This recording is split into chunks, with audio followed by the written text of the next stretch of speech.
Vamos voltar a falar do surto de gripe, da gripe influenza que está atingindo várias capitais do Brasil. Eu converso agora com Marcelo Gomes, pesquisador da Fiocruz e coordenador do Infogripe. Marcelo, boa noite. Muito obrigado pela sua presença aqui no CNN Prime Time. Rapidamente, Marcelo, o que explica esse aumento de casos? A gente pode dizer até uma explosão de casos de gripe, surto e epidemia em alguns pontos do Brasil. Boa noite, Márcio. Um prazer estar falando contigo hoje, com todo mundo que nos acompanha.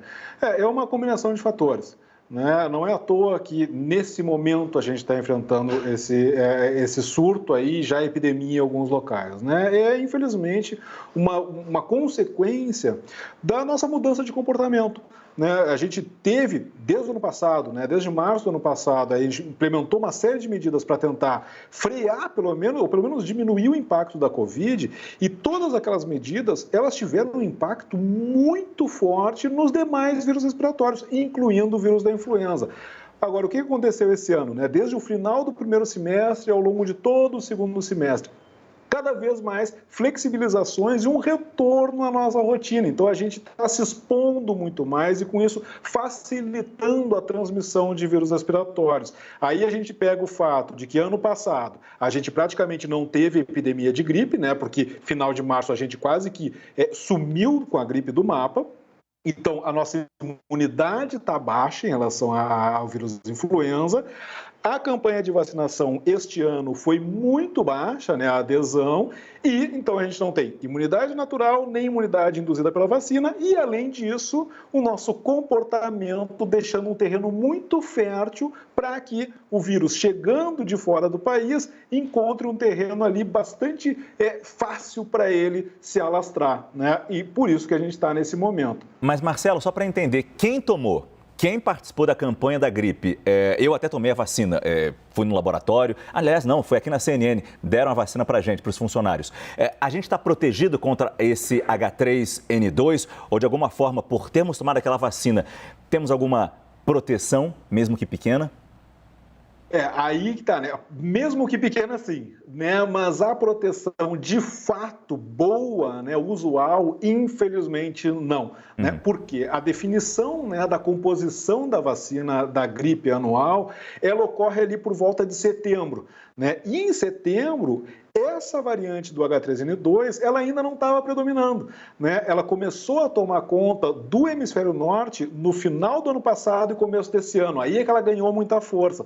Por isso que a vacina do ano que vem aqui do hemisfério sul já contempla H3N2. Agora, por que a gente continua insistindo que ainda assim é importante tomar a vacina da gripe?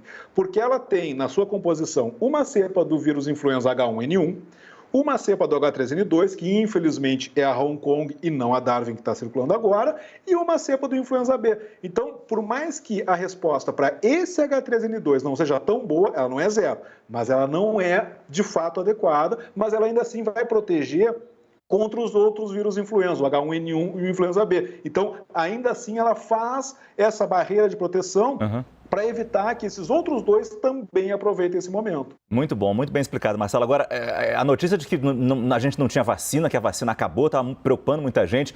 Parece que está começando a voltar ao normal agora, principalmente ali no Rio de Janeiro.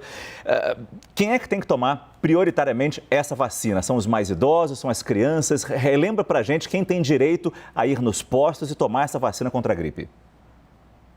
Os grupos prioritários, né, da vacinação para a gripe é sempre crianças pequenas e idosos, né? E aí a gente inclui geralmente também profissionais da saúde, né? Os trabalhadores de saúde, e muitos locais também incluem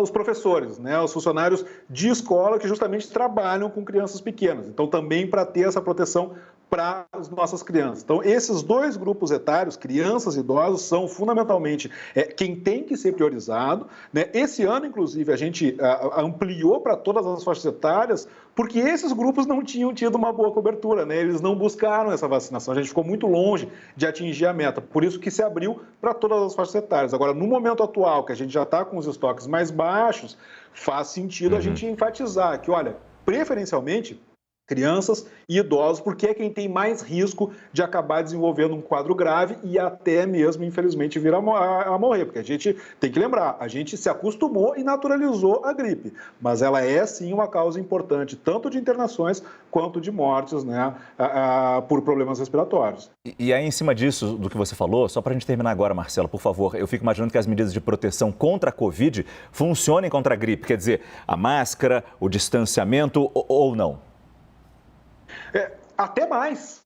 Até mais, por quê? Porque o vírus influenza ele não é tão transmissível quanto a Covid, ele não tem tanta facilidade de transmissão.